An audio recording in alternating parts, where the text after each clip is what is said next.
سورة نحل آية 69 خواهي قولا فرمي أعوذ بالله من الشيطان الرجيم وأوحى ربك إلى النحل أن اتخذي من الجبال بيوتا ومن الشجر ومما يعرشون ثم كلي من كل الثمرات فاسلكي سبل ربك ذللا يخرج من بطونها شراب مختلف ألوانه فيه شفاء للناس إن في ذلك لآية لقوم يتفكرون صدق الله العظيم.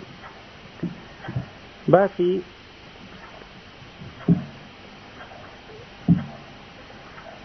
هن أكا خواهي قولا وأو سوداني كلهنها هيا أو إعجازاني كالليرا بدي كراوة يكم خواهي قولا يكم جار لقرآن يخد تنها جار لقرآن كوحي بكاره هيني بوم مخلوقك نامكلف.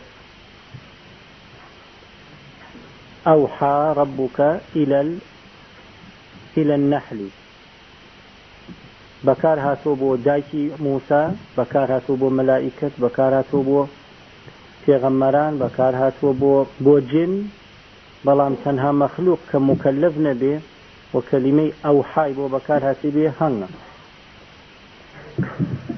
شفاء لقرآن تنها أم شفائي إيرا بو مسلي لش بكار هاتو بو تندرستي لش ما شفاء كاني تر بكار هاتو بو شفاء درون شفاء عقل إنسان حالات نفسي. هروها اتخذي من الجبال بيوتا ثم كلي أسلوب بكار هاتو أسلوبك مؤنثة بو منين بكارية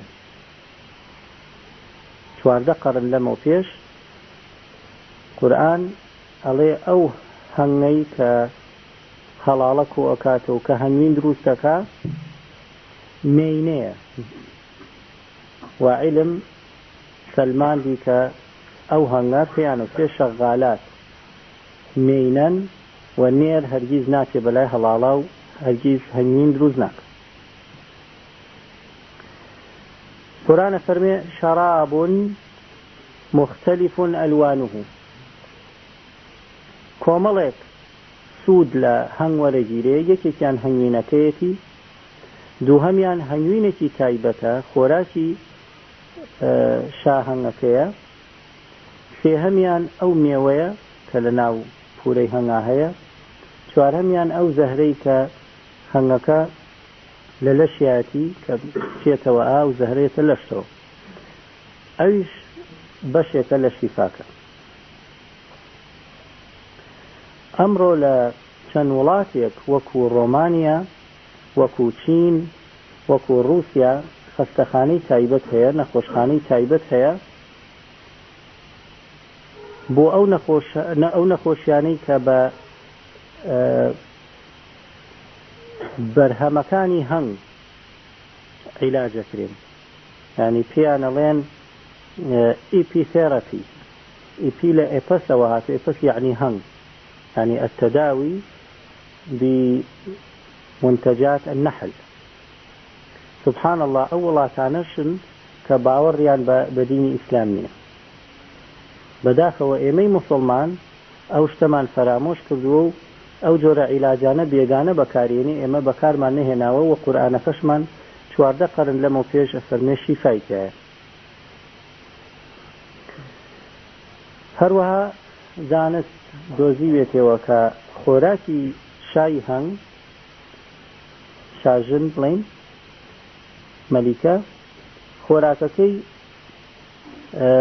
ئەنتیبۆدی تایە بەعزێ مەوادی تیا زۆر بەکەڵکە بۆ چەندین نەخۆشی لە مەرجەعێکا خوێنمەوە کە یەکەم قەوم لە مێژووە کە هەنگیان بەخێو کردێ بێ میلەتی کوردە یەکەم میلەتە لە مێژووە کە توانیوێتی هەنگ ماڵی بکا و سوود وەرگرێ لە هەنگوینەکەی و بەخێوی بکە میلەتی کوردە. ئەو قسەی ئێمە نەمانوتۆ بەڵکو غەربیەکان ئەمەیان بۆ دەرکەوتووە بەڵام بەداخەوە 3000 ساڵ لەمەو پێش کە باپیرانی ئێمە هەنگیان بەخێر کردووە هەمان ئوسلوب بە هەمان شێوازە تا ئەمڕۆ تەتەورێکمان پێ نەکردووە بەڵکو ئەو تەتەورە گەلانی تر هەڵساون کرد.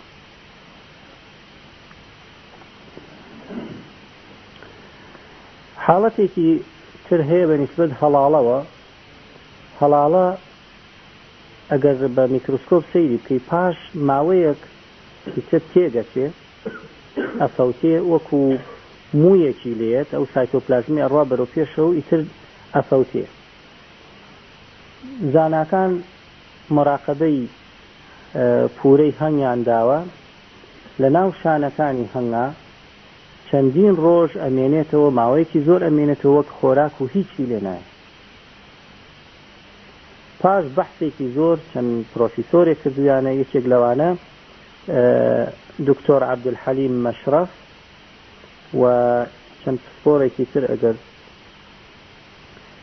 میسرین ئەمانە بەحثێکی گەورەیان کردووە لەو بوارە بۆیان دەرکەوتووە کە لە ناو هەنگوینە ئەنزیمێک هەیە پێڵێن گلوکۆز ئۆکسیدەیز. ئەم ئەنزیمە ئەو گلوکۆزەی کە لە ناو هەنگوینەکایە تەحەلولی پێیەکە وای لێەکە کە ببێتە H2O2 هایدرۆجین پێرۆکسایدی پێڵێن ئەویش مادێکی کوشندەی بۆ میکرۆبات. واتە ئەوە سەبەبەکەیەتی کە هیچ میکرۆبێ ناتوانێت نزیکی هەڵاڵە بکەوێتەوە کە لە ناو هەنگوینە بێت. سبحان الله. نەخۆشیەک هەیە پێوترێ ئێکلامسیا یعنی تەسەمومی ئافرەتی دووگیان. ئەو حاڵەتی تەسەمومە هەنگین زۆر زۆر باشە بووی چارەسەری ئەکات و هەروەها بەکاردێ بۆ دابەزینی وەختی خوێن و کەمکردنەوەی حامڵی یۆریک. ئایا پێغەمبەری خوا صلی الله علیه وسلم ئەم شتانەی چۆن ئەزانی ئەگەر ئەمە وەحی خوا نەبێت؟